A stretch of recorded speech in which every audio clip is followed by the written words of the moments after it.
Na TV Sud você tem o melhor conteúdo diariamente no YouTube. Confira os programas dos canais Degustando o Vem Segue-me, Que Firme Alicerce, A Luz das Escrituras, Cosplay de Retornado, Plano Alternativo, Victor Neres, Sarsa Ardente Sud, Sara e Nefe, Jornal Placas de Ouro.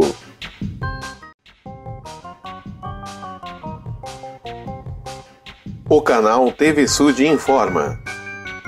As opiniões e respectivos conteúdos do programa a seguir são de responsabilidade exclusiva de seus produtores.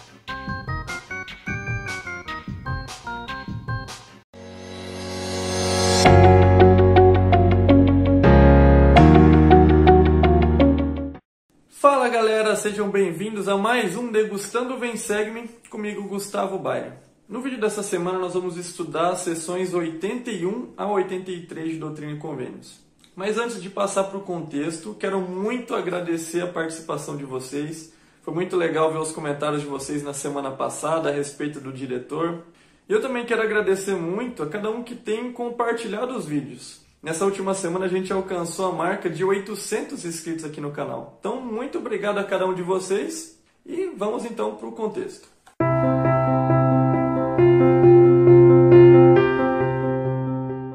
Nessa semana nós vamos estudar 3 sessões de Doutrina e Convênios, sessão 81, 82 e 83. A sessão 81 foi revelada ao profeta Joseph em Hiram, Ohio, em março de 1832. Essa sessão ela trata sobre o chamado de Frederick G. Williams como sumo sacerdote e como membro da presidência do sumo sacerdócio. Essa presidência do sumo sacerdócio é o que acabou antecedendo como a primeira presidência da igreja como nós conhecemos hoje. Um fato interessante dessa sessão é que originalmente ela foi destinada a Jesse Coles. Mas como esse irmão não permaneceu digno, não foi fiel aos convênios que fez ao Senhor, posteriormente ela foi destinada para Frederick G. Williams. Frederick G. Williams ele foi chamado, na verdade, aproximadamente um ano depois, foi em março de 1833. Já a sessão 82 foi revelada ao profeta Joseph no condado de Jackson, Missouri, em 26 de abril de 1832.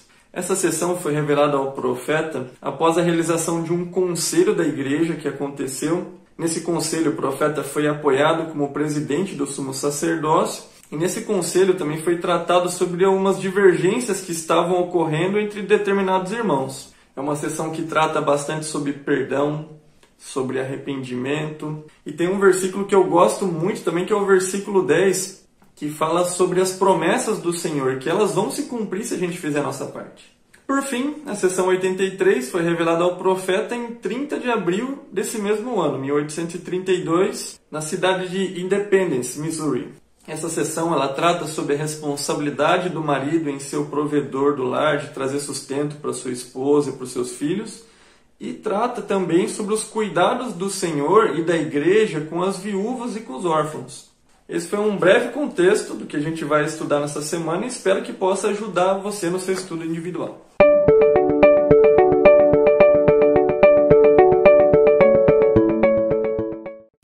O primeiro tópico que eu quero tratar com vocês, me chamou bastante atenção, também é o tópico que foi apontado no manual, que trata que posso ser fiel em fazer o que o Senhor me pede. A gente vai ver sobre esse tema em especial na sessão 81. Como a gente viu ali no contexto, essa sessão ela trata sobre o chamado de Frederick G. Williams como membro do que seria hoje da primeira presidência, ou seja, um conselheiro do profeta, um chamado de muita importância. Mas a gente viu que originalmente essa sessão foi por um membro que acabou não sendo fiel, que não cumpriu com sua designação e acabou perdendo a oportunidade de receber ricas bênçãos. A gente vê bastante em Doutrina e Convênios que, embora muitas sessões elas sejam destinadas a um membro específico, a gente vê que os conselhos que constam nela se aplicam para cada um de nós.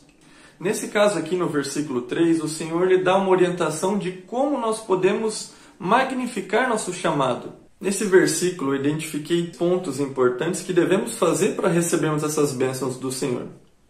O primeiro deles é que devemos ser fiel ao chamado que o Senhor nos confiou. Creio que o primeiro ponto que a gente deva ponderar em sermos fiel ao nosso chamado é sabermos o que o Senhor espera de nós nele. Devemos estudar, devemos entender o que o Senhor espera de nós num chamado. Uma das coisas que eu acho incrível na igreja é como tudo é muito claro. A gente tem manual para tudo, a gente tem manual explicando o que fazer, como fazer. E faz parte desse papel de sermos fiéis aos nossos chamados, nós pesquisarmos, aprendermos sobre o nosso chamado. Depois de aprendermos, nosso papel é colocar em prática, fazer o que o Senhor espera de nós. Eu gosto muito da expressão magnificar o chamado, dar um melhor no que a gente pode fazer dentro do nosso chamado. É óbvio que em certas situações a gente pode encontrar mais dificuldade de estar servindo no chamado, seja em razão do trabalho, problema de saúde, um problema pessoal. O Senhor entende isso, mas que a gente possa dar o nosso melhor dentro das nossas condições. Ainda dentro desse versículo 3, um outro ponto que eu gostei é a respeito da oração, da importância da oração dentro dos nossos chamados. Nós devemos orar para que o Senhor nos oriente, nosso chamado, orar para que Ele nos inspire no que devemos fazer, quem devemos conversar, com quem devemos falar, quem devemos servir. A oração é uma ferramenta importantíssima para que a gente possa servir bem dentro do nosso chamado. Recentemente eu recebi uma nova oportunidade de serviço dentro da igreja. Fiquei muito feliz quando eu recebi esse chamado. Eu fui chamado como um dos professores do Instituto aqui de Londrina para esse segundo semestre. Mas como eu já sirvo como presidente da Escola Dominical da Estaca, membro do Sumo Conselho, eu confesso que eu fiquei preocupado. Será que eu ia conseguir dar conta de servir como professor do Instituto? Mas depois de orar ao Senhor, eu pude sentir muito forte que se o Senhor confiou essa responsabilidade em mim, é porque Ele sabe que eu tenho condições de fazer isso. E Ele vai me abençoar, Ele vai abrir os caminhos. Antes de passar para o próximo tópico, eu quero dar uma atenção especial também para o versículo 5. Diz o seguinte: portanto, sê fiel, ocupa o cargo para o qual te designei, socorre os fracos, ergue as mãos que pendem e fortalece os joelhos enfraquecidos. Irmãos, a gente sabe que esse momento que a gente está vivendo é um momento difícil para muitas famílias, seja em razão do Covid, também pelo enfraquecimento espiritual, que muitos membros acabaram sentindo pela falta de estar na igreja e tudo mais. A gente sabe que muitas pessoas estão, como diz nessa escritura, com os joelhos enfraquecidos, mas que possamos então agir como diz nessa escritura, fortalecer essas pessoas que tanto precisam. Eu queria estender aqui para os irmãos o convite que o manual faz dentro desse tópico, que a gente possa ponderar sobre alguém que a gente pode socorrer e ajudar a fortalecer nesse momento de dificuldade. Pondere o que você vai fazer para poder ajudar ela. Busque a orientação do Senhor. Eu tenho certeza que Ele vai mostrar quem devemos socorrer e o que devemos fazer para ajudar. O próximo tópico que eu quero tratar com vocês encontra-se logo ali no início da seção 82, que fala sobre o arrependimento. A gente pode ver nesses primeiros versículos, em especial ali entre os versículos 1 a 7 da seção 82, muitas advertências sobre o pecado, mas ao mesmo tempo a gente vê que o Senhor, embora Ele tenha deixado bem explícito sobre as consequências do pecado, Ele também mostra a misericórdia dEle por nós ao perdoar nossos pecados. Eu quero compartilhar com os irmãos alguns versículos que me chamaram bastante atenção dentro dessa questão do arrependimento. O primeiro desses versículos é o versículo 3, que diz o seguinte: porque a quem muito é dado, muito é exigido, e o que pecar contra a luz maior receberá a condenação maior. Nós, como membros da Igreja de Jesus Cristo, temos uma bênção maravilhosa em nossa vida. Podemos saber sobre os templos, sobre as ordenanças que o Pai Celestial preparou para nos abençoar. Temos conhecimento sobre famílias eternas. Temos o privilégio de saber que temos um profeta aqui na terra que recebe a revelação de Deus, e essas são bênçãos maravilhosas. Mas, da mesma forma que esse conhecimento nos traz muitas bênçãos, também nos traz uma responsabilidade maior. Quanto maior nosso conhecimento, como diz aqui, mais o Senhor espera de nós. E devemos agir tal qual esse conhecimento, buscando dar o nosso melhor em guardar os mandamentos. Eu gostei também bastante do versículo 5, que diz o seguinte: portanto, o que digo a um, digo a todos, vigiai, porque o adversário espalha seus domínios e as trevas reinam. Uma das coisas que a gente precisa entender é que o inimigo, ele sabe as bênçãos que foram prometidas para nós. Ele conhece o plano de salvação muito bem. E ele vai fazer de tudo para que a gente não receba essas bênçãos do Senhor. Ele não pode mudar nada para ele. Ele sabe que no final ele vai perder. mas o objetivo dele é tornar a gente tão miserável quanto ele. Eu gostei da expressão que traz ali que a gente deve vigiar. Creio que a melhor maneira que a gente pode ter para estar preparado a esses ataques é aplicar os conselhos que se encontram em Elamã, capítulo 5, versículo 12. Ou seja, estarmos edificados no Evangelho do Salvador Jesus Cristo. Nessa escritura ele fala, quando o inimigo lançar seus dardos, se a gente estiver edificado, a gente não vai ser destruído. Então, que possamos estar preparados por meio do estudo do Evangelho. O Vem Segue-me é uma ferramenta essencial para que a gente possa estar alicerçado no Evangelho de Jesus Cristo nesses dias tão difíceis que a gente tem vivido. O último tópico que eu quero tratar no estudo dessa semana fala que os mandamentos são para nossa salvação e proteção. Muitas vezes eu vejo pessoas relacionando ao Evangelho de Jesus Cristo com leis restritivas que nos privam, que nos punem. Mas eu vejo o Evangelho de uma maneira completamente diferente. Eu vejo esses mandamentos como uma maneira do Pai Celestial nos cuidar, nos guiar. Eu já falei isso várias vezes em outros vídeos, né? A semelhança que depois que eu passei a ser pai, eu vejo dos conselhos que o Pai Celestial tem para nós com os conselhos e mandamentos que eu deixo para os meus filhos. Tudo que eu faço aqui é para o bem deles, é para o bem-estar deles, é para que eles possam ser protegidos. E os mandamentos são exatamente isso. Se a gente for analisar os mandamentos, todos eles são para nos proteger. Por exemplo, o mandamento do jejum. Talvez para alguns seja um mandamento restritivo que a gente não pode se alimentar durante um período de tempo. Mas na verdade é um mandamento que nos dá força espiritual, que nos ajuda a desenvolver autocontrole e que, quando vivenciamos esse mandamento, podemos receber as bênçãos condizentes com o propósito que a gente fez. Outro mandamento, o dia do Senhor. Talvez alguns vão ver como um mandamento, eu não posso ir no cinema, não posso ir no shopping, não posso jogar bola. Na verdade, é um mandamento que também nos dá força espiritual, que nos ajuda a recarregar a nossa bateria espiritual. Outro mandamento que a gente pode fazer esse comparativo é a palavra de sabedoria.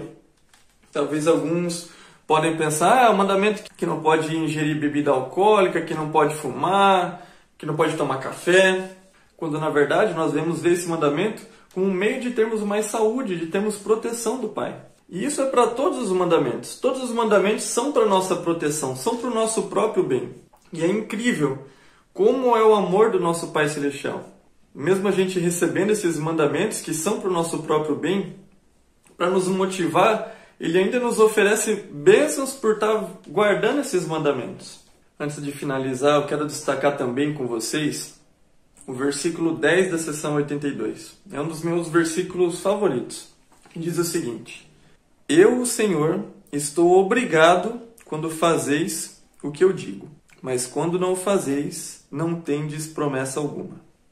Olha o poder que tem nessa escritura. O Senhor, mesmo sendo todo-poderoso, mesmo tendo criado todo o universo, Ele diz que quando a gente faz a nossa parte, Ele fica obrigado com a gente em cumprir as promessas. Mas, para que a gente consiga fazer isso, a gente tem que fazer a nossa parte. Porque, ao mesmo tempo, Ele diz ali, se não fizer a vossa parte, ou seja, se não guardarmos os mandamentos, a gente não tem promessa alguma. É importante a gente entender que, por maior que seja o amor que o Pai Celestial Ele tem por nós, Ele é um Deus justo. Então, precisamos fazer a nossa parte. Eu sinto que, muitas vezes, o Pai Celestial ele fica assim com as bênçãos em cima da nossa cabeça. Ele está doido para poder derramar essas bênçãos sobre nós. Mas Ele vai fazer isso de acordo com a nossa obediência, de acordo com o que nós estamos vivendo os mandamentos. Então, que possamos viver dignamente de receber as bênçãos do Pai Celestial. O que Ele mais quer nos abençoar, Ele deu a vida do Salvador Jesus Cristo para que a gente possa receber as maiores bênçãos que Ele preparou. Mas nós precisamos fazer a nossa parte. Precisamos guardar os mandamentos.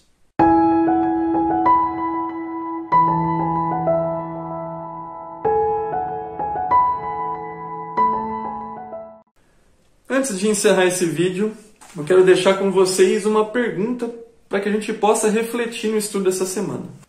O que eu preciso fazer para melhor servir em meu chamado? Certo, gente? Espero que vocês tenham gostado do vídeo dessa semana e que possa ajudar vocês de alguma maneira.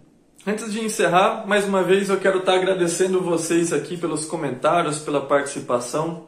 Vamos ler os comentários de vocês. Deixa aqui nos comentários o que você achou no vídeo dessa semana. Já estava finalizando o vídeo e eu estava esquecendo. Não esquece de dar um tapa ali no dedão, deixar o joinha, isso ajuda bastante. E é isso daí. Lembrando que toda terça a gente tem um vídeo sobre o estudo do Vem Segue-me e todos os sábados a gente tem o curta e compartilha. E é isso daí. Nos vemos então no próximo vídeo. Até mais, gente. Tchau, tchau. Eita, minha nossa. O que você quer agora? Vai. Sabe, Gustavo, tava pensando aqui. A gente tem que fazer alguma coisa pra comemorar esses 800 novos inscritos. Ajudar ainda mais no crescimento do canal. Tive algumas ideias que eu achei incríveis. O primeiro quadro é o seguinte. Papo direto com o diretor. O que você acha? Eu achei incrível essa ideia. Não vem não. Você já tá aparecendo agora no curto e compartilha, já conseguiu isso, agora você quer um quadro só pra você no programa? Eu não sei porque eu imaginei que você não ia gostar mesmo, mas teve uma outra aqui muito boa. Fala que eu degusto. A pessoa manda pra gente uma dúvida, um problema que ela tá passando e a gente vai ajudar, vai falar, vai tentar dar conselhos. O que você acha? Fala que eu degusto. Você não entende nada não, vou perguntar pra quem sabe. O que você achou dessa ideia? Gostou? Quer receber mais luz e conhecimento? Arrasta pra cima que eu te mostro como. Você tá viajando, cara? Nem tem arrasta pra cima no YouTube? É que eu sempre tive um sonho de falar arrasta pra cima. E falando nesse sonho, Degustando não tá no Instagram, né? Não tava no Instagram até agora. Câmera 4. A partir de agora, Degustando não é só aqui no YouTube, também no Instagram. Segue a gente lá, acompanha novidades quentinhas, enquetes, sorteios e muito mais. Quer aprender mais? Arrasta pra baixo que eu te mostro. Minha nossa.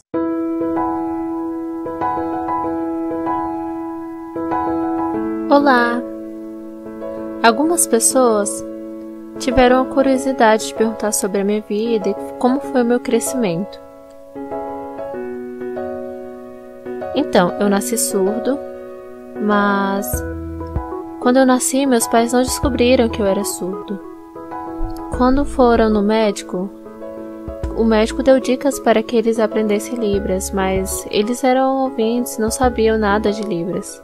E eles descobriram com a idade de 2 anos, então começou a comunicação dentro de casa. Eles já eram membros antes de eu nascer. E como foi o meu crescimento dentro da igreja? Os meus pais me ensinaram sobre o Evangelho, sobre várias coisas do Evangelho. Quando eu ia para a igreja, as atividades, a reunião no domingo, na sacramental, nada tinha um intérprete. Eu sempre fiquei sozinho quando havia atividades ou algo assim. Durante esse tempo não tinha interpretação, mas começou com 12 anos, minha mãe interpretava para mim. Mas de verdade que se tornou um intérprete junto comigo foi com a idade de 17 anos. Na escola que eu estudei foi uma escola bilíngue, a escola Coser. E aprendi várias coisas também. Com as matérias eu obtive bastante conhecimento. Na verdade, foi um tempo muito difícil também dentro da igreja, porque não havia intérprete e muitas pessoas não sabiam Libras, mas por outro lado, eu tinha amigos na sociedade também que sabiam Libras. Mas como eu continuei firme dentro da igreja, meus pais me apoiaram durante esse tempo no Evangelho também. E quando eu decidi ir para a missão, eu aprendi muita coisa, eu tive grande conhecimento dentro da missão. E quando eu vi, tinha intérprete, tinha membros que sabiam Libras. Depois de um tempo, quando eu voltei também para o Brasil, conheci minha esposa e decidimos divulgar nas redes sociais. Vocês pensam que meu crescimento foi fácil? Mas não foi difícil, foi um tempo difícil. Havia essa barreira. Às vezes tinha também interesse fora, oportunidades também, mas eu consegui permanecer firme, por causa dos meus pais.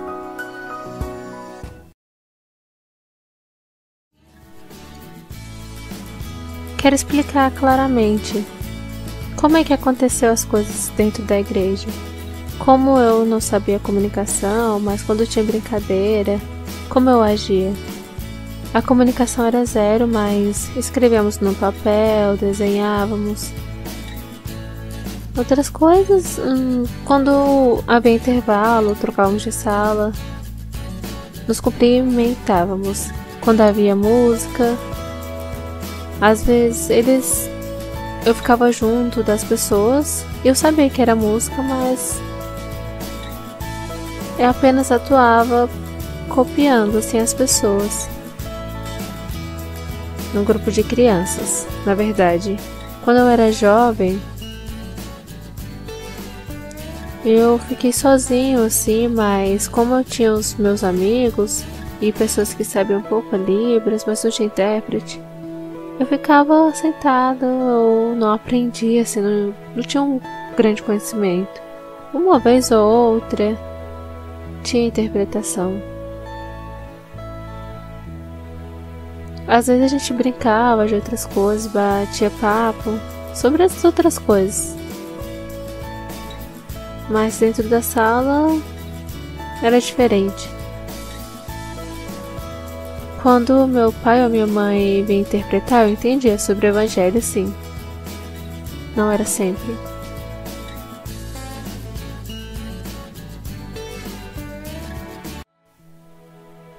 Certo. Quando eu tava sozinho, quando era jovem, eu comecei a conhecer meus amigos e eles começaram a compor o nosso grupo e eu comecei a aprender bastante.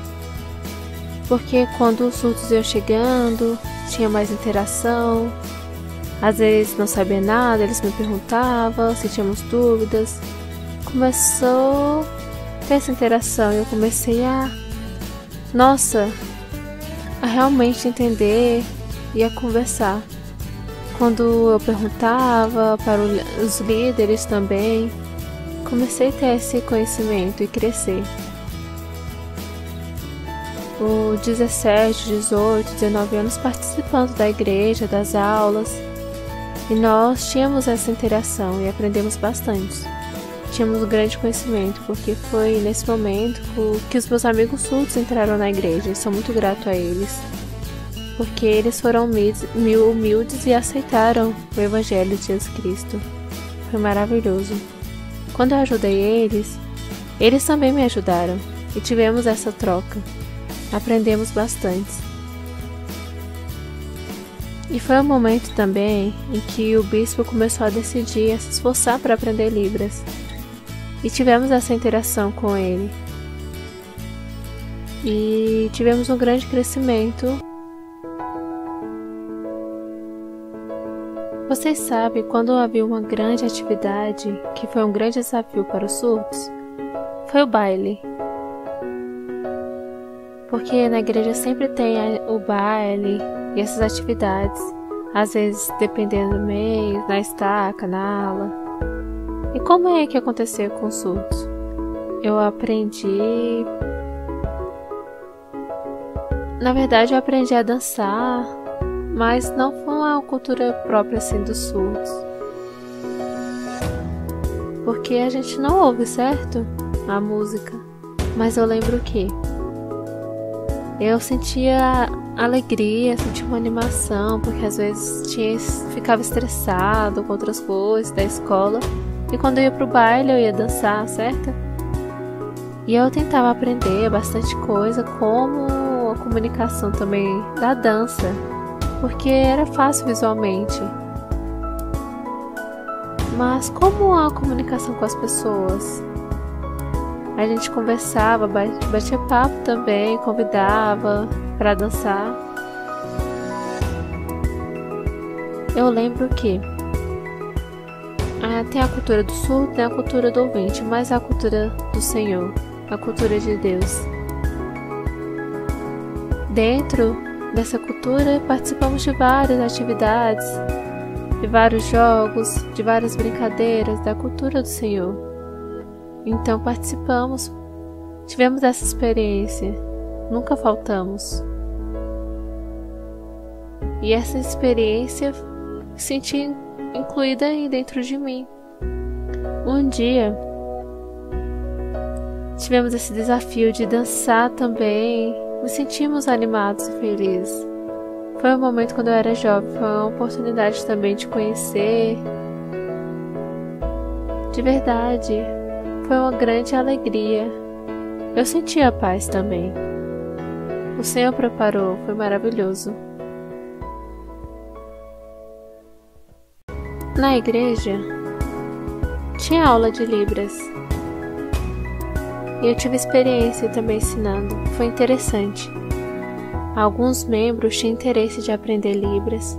E eu comecei a convidar bastante pessoas durante a semana.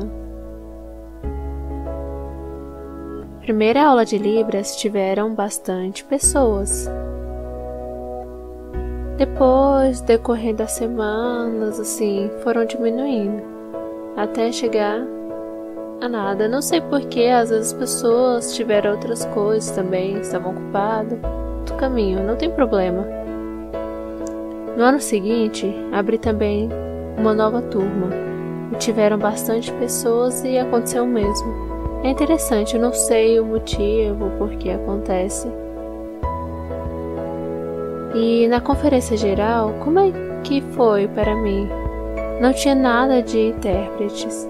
Eu apenas via eles na minha frente.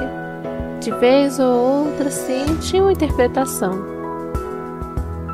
Mas quando eu comecei com os meus amigos,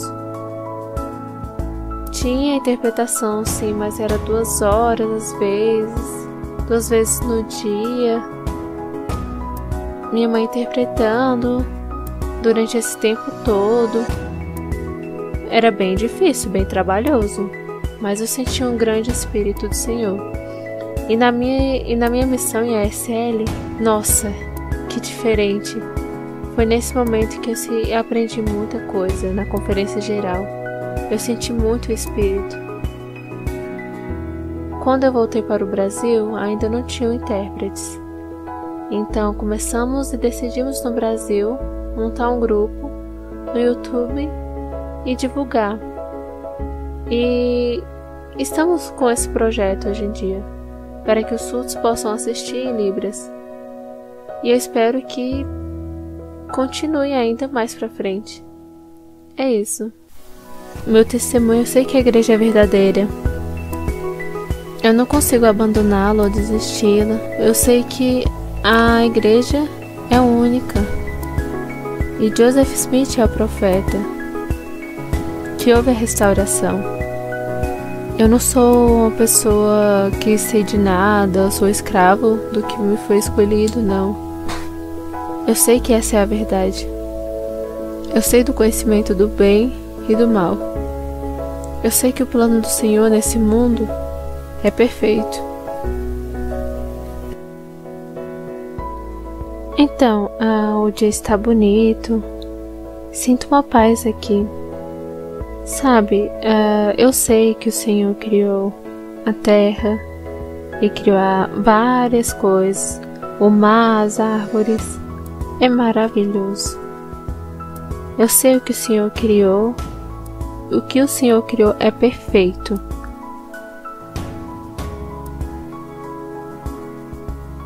Eu sei que Jesus Cristo vive e também que nos ama. Nós somos seus filhos e nos entregou a oportunidade de ter conhecimento aqui na terra para se tornar como Ele e voltar a morar com Ele.